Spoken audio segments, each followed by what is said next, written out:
আজ বইমেলার শেষ শুক্রবার, তো আমিও আজকে চলে এসেছি আপনাদের সাথে নতুন একটি বই নিয়ে কথা বলার জন্য। যে বইটি নাকি না পড়লে আমি অনেক আফসোস করব, এরকম একজন রিভিউয়ার বলেছিলেন। আমি আসলে আফসোস করার জন্য বইটি কিনেছি এবং বইটি পড়ার পর আমি আফসোস করিনি, বরং তাকে আমি অনেকগুলা ধন্যবাদ জানাই যে সে আমাকে এত সুন্দর একটা বইয়ের সাজেশন দিয়েছে। এত চমৎকার একটা বই থেকে এতদিন আমি বঞ্চিত ছিলাম, এটার জন্য আমার আফসোস করা উচিত নাকি এই যে এরকম একটা সময়ে, বইমেলার একটা সময়ে আমি এরকম সেরা একটি বই পড়েছি এবং যে বইটা নিয়ে আমি আপনাদের সাথে কথা বলতে পারছি এটা নিয়ে আনন্দিত হওয়া উচিত, বুঝতে পারছি না। তো যাই হোক, যে বইটি নিয়ে কথা বলবো বইটির নাম হচ্ছে চনরকি, লিখেছেন কিজি তাহনিন। আমি আবার বলছি, বইটার নাম হচ্ছে চনরকি, লিখেছেন কিজি তাহনিন। তো এটা আসলে 90 দশকের প্লটে লেখা।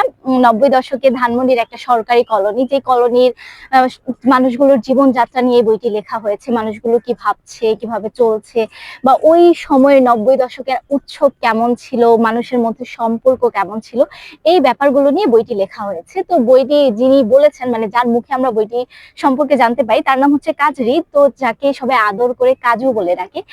এই কাজুর যখন 13 বছর বয়স, তখন থেকে বইটির কাহিনী আগায়। তার একটি ছোট বোন আছে যার নাম হচ্ছে গুটি। গুটি পাখি বলে আর কি, ওকে আবার গুটিশও বলা হয়। কাজুদের পরিবার খুব ছোট, বাবা মা, বাবা চাকরি করে, মাও চাকরি করে, কাজু হচ্ছে স্কুলে পড়ে, আর কাজুর ছোট বোনটাও, মানে ওদের খুব সুন্দর একটা ফ্যামিলি। এই ফ্যামিলিতে কাজু হচ্ছে নিজেকে, নিজের মানে যে পৃথিবীটা সেটা একটু ভিন্ন ভাবে সাজিয়ে নিয়েছে। তার পৃথিবীতে সেই রাজা, তার তার এই যে কলোনির বাইরে তার আপাতত কোনো জীবন নেই, এই কলোনির মানুষদেরকে নিয়ে সে ভাবে, চিন্তা করে। তো এই কাজুর একদম ছোট থেকে আস্তে আস্তে বড় হওয়া নিয়ে এই বইটি কাহিনী এগিয়েছে, যেখানে আমরা দেখতে পাই যে এখানে কোথাও কেউ নেই এর কথা আসছে। আবার এখানে আমরা দেখতে পাই সালমান শাহর মৃত্যুর কথা আসছে। তারপর মানে এই যে 90 দশকের ছোট ছোট ঘটনাগুলো, তারপর এই যে দেশের পরিবর্তন, রাজনৈতিক পরিবর্তন, এই সব কিছু মিলিয়ে লেখিকা খুব চমৎকার একটি আবহ তৈরি করেছেন, যেখানে আমরা কাজেরির ছোট থেকে বড় হওয়া দেখি। এই ছোট থেকে বড় হতে হতে তার কলোনির মানুষগুলো পাল্টে যাওয়া, তার জীবন পাল্টে যাওয়া, তার জীবনে নতুন করে প্রেম আসা, তারপর ওই প্রেম থেকে বিচ্ছেদ হওয়া, জীবনের প্রথম ভুল, তারপর নতুন করে কাউকে চাওয়া, এই সব ব্যাপার নিয়ে না এই বইটি এগিয়েছে। তো এই বইটির কাহিনী খুব সাধারণ এমন বলবো না, এই বইটির কাহিনী খুব অসাধারণ।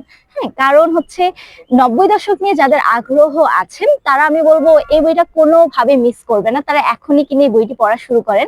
আর যাদের 90 দশক নিয়ে আগ্রহ নেই তারাও এই বইটি পড়া শুরু করেন, কারণ এই বইটি পড়তে পড়তে না আপনি একদম হারিয়ে যাবেন ওই 90 দশকের। মনে হবে যে আপনি ওই ধানমন্ডির কলোনিতে আছেন, ওই যে সরকারি চাকুরেদের মধ্যে আপনিও আছেন, আপনিও চিন্তা ভাবনা করছেন। আপনি কখনো কখনো হচ্ছে নিজেকে কাজেরি হিসেবে ভাববেন, কখনো আপনি নিজেকে হয়তো রত্না হিসেবে ভাববেন, আবার কখনো আপনি সজীবের দৃষ্টিকোণ থেকে নিজেকে চিন্তা করবেন। তো এই যে গল্পটা না, এই গল্পটাতে আমরা কাজেরির নানান রকম বন্ধুত্ব দেখতে পাই, নানান জন মানুষের সাথে তার চলাফেরা দেখতে পাই। যেমন রত্না, যে তার চেয়ে হচ্ছে 1 বছরের বড়, 1 বছর উপরে ক্লাসে পড়ে, তবুও সে রত্না তার বন্ধু। এই রত্নাকে কাজেরির কখনো খুব ভালো লেগে যায়, আবার কখনো কাজেরি রত্নাকে বুঝতে পারে না।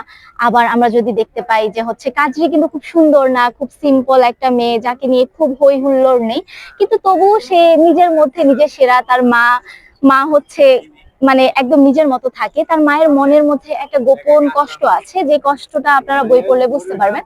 তো তার মায়ের যে ব্যাপারগুলো সে লিখেছে না, ওই ব্যাপারগুলো আপনি যখন পড়া শুরু করবেন তখন আপনি একদম হারিয়ে যাবেন আর কি। মানে আমাদের চেনা পরিচিত জিনিসগুলো লেখিকা এত চমৎকার ভাবে ফুটিয়ে তুলেছেন। এই বইতে আমরা দেখতে পাই যে মানুষ চনরকি কেটে বেরিয়ে আসছে। তো চনরকি আসলে কি সেটা আপনারা একটু গুগল করলে জানতে পারবেন, আমি আপাতত বলছি না। এখানে আমরা দেখতে পাই যে কাজরিও চনরকি কেটে বেরিয়ে আসতে চাইছে। একটা সময় কাজরির মা বেরিয়ে আসে, কিন্তু রত্না বেরোতে পারে না, দীপালি বেরোতে পারে না। অশোক কাকু ঠিকই বেরিয়ে আসে। যে অশোক কাকু প্রথমে তার স্ত্রী যখন মারা যায়, যাওয়ার পর সে খুব দুঃখী ছিল, সারাক্ষণ তার ক্যাসেটে একটা গানই বাজতো। মানে তার এই গানের জন্য মানুষ খুব বিরক্ত হয়ে গিয়েছিল যে সবসময় কেন একরকম গান শুনতে হবে। এই অশোক কাকুর জীবনেও না বছর খানেক পরে একটা নতুন মেয়ে আসে, তার সাথে অশোক কাকুর বিয়ে হয়, তাদের একটা বাচ্চাও হয়। মানে এখানে হচ্ছে মানুষের জীবনধারার পরিবর্তনের যে ব্যাপারটা, যেমন কাজরির যে ব্যাপারটা, এই কাজরির জীবনে প্রেম আসে। প্রথম প্রথম কাজরি যখন প্রেমে পড়ে তখন সেই অনুভূতিটা না আপনারা অনেকে রিলেট করতে পারবেন। এত শুদ্ধ, এত সুন্দর, যাকে আমি চিনি না জানি না, শুধুমাত্র চোখের দেখা দেখেছি। তো এখানে একটা ট্র্যাজেডি ঘটে, যেটা ঘটার পর আমি খুবই আপসেট হয়ে যাই। মানে আমি বইটা কতক্ষণ বন্ধ করে বসে থাকি যে আমি আসলে আর পড়তে পারছি না। এই জিনিসটা হওয়ার কোনো দরকার ছিল না, তবুও লেখিকা এই জিনিসটা ঘটিয়েছেন, যেটা যেটা হওয়ার পর আমি খুব বেশি আপসেট হয়ে যাই। তারপর আমরা দেখতে পাই কাজেরই মেট্রিক পরীক্ষা দিচ্ছে। মানে আপনার জীবনে অনেক রকম পরিবর্তন আসবে, আপনি অনেক দুঃখী হবেন, আপনার জীবন ওলটপালট হয়ে যাবে, কিন্তু আপনার জীবনের পড়ালেখা বন্ধ হবে না। আপনাকে সবকিছু ছাপিয়ে মেট্রিক পরীক্ষা দিতে হবে, আপনি দুঃখী সেটা আশেপাশের কেউ দেখবে না, আপনার বাবা মা হয়তো বুঝেও বুঝবে না, এরকম ব্যাপার। তো এই বইতে না লেখিকা আমার মনে হচ্ছে অনেকগুলো মেসেজ দিতে চেয়েছেন। যেমন আমাদের বাবা মা যখন সন্তানকে অনেক ফোর্স করে যে হ্যাঁ তোমাকে সায়েন্সে যেতে হবে, আর্টসে যেতে হবে, তোমাকে ভালো রেজাল্ট করতে হবে, তখন আমরা কেন জানি আশা করা রেজাল্টটা পাই না, ওইটা খারাপ হয়।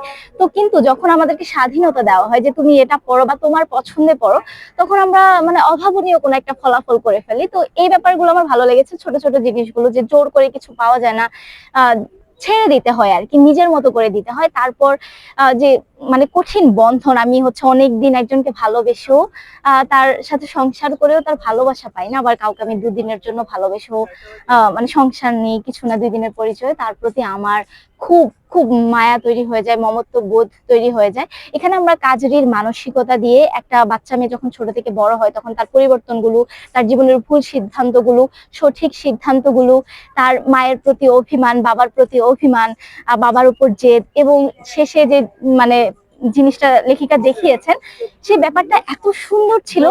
এই যে চনরকি, মানে এই চনরকি ব্যাপারটা এত চমৎকার, আপনি যদি বইটা না পড়েন তাহলে আপনি বুঝতে পারবেন না। এটাকে আমরা খুব সাধারণ দৃষ্টিতে চনরকি ভেবেছি, কিন্তু এই চনরকির যদি আপনি হচ্ছে লেখিকার দৃষ্টিতে চিন্তা করেন, একটা পরিবার, একটা সমাজ, একটা দেশ, এভাবে চিন্তা করেন, তাহলে ব্যাপারটা খুবই চমৎকার। মানে আমি আসলে এই বইটা নিয়ে কথা বলতে পারছি না, কারণ আমি আমার প্রিয় যখন খুব বেশি প্রিয় হয়ে যায়, খুব খুব আপন আপন সেগুলো নিয়ে আমি খুব একটা কথা বলতে পারি না। তবে আমি বলবো এই চনরকি বইটা আপনারা খুব আস্তে আস্তে পড়বেন, কোনো তাড়াহুড়া নেই, কোনো কিছু নেই। যদি হচ্ছে একটু বৃষ্টি হয়, বৃষ্টির দিন হয়, তাহলে বৃষ্টির সাউন্ড শুনতে শুনতে বইটা পড়বেন, খুবই ভালো লাগবে। আমি মানে আমি একটু বাড়িয়ে বলছি না, এই বইটা আপনি, তবে আপনি বইটা তাড়াহুড়া করে পড়বেন না, এটা আমার রিকোয়েস্ট থাকবে। আপনি খুব আস্তে আস্তে বুঝে বুঝে জিনিস জিনিসগুলো পড়বেন, জিনিসগুলো ফিল করবেন, তাহলে বুঝতে পারবেন যে এই বইটা না পড়ার জন্য হয়তো আপনিও অনেক বেশি আফসোস করবেন, তারা আপুর মতো। তারা আপু আমাকে বলেছে এই বইটা না পড়লে আমি আফসোস করবো, আমি আফসোস করিনি, কিন্তু এইরকম একটা চমৎকার বইয়ের সন্ধান আমি পেয়েছি, যার জন্য আমার খুব ভালো লাগছে আর কি।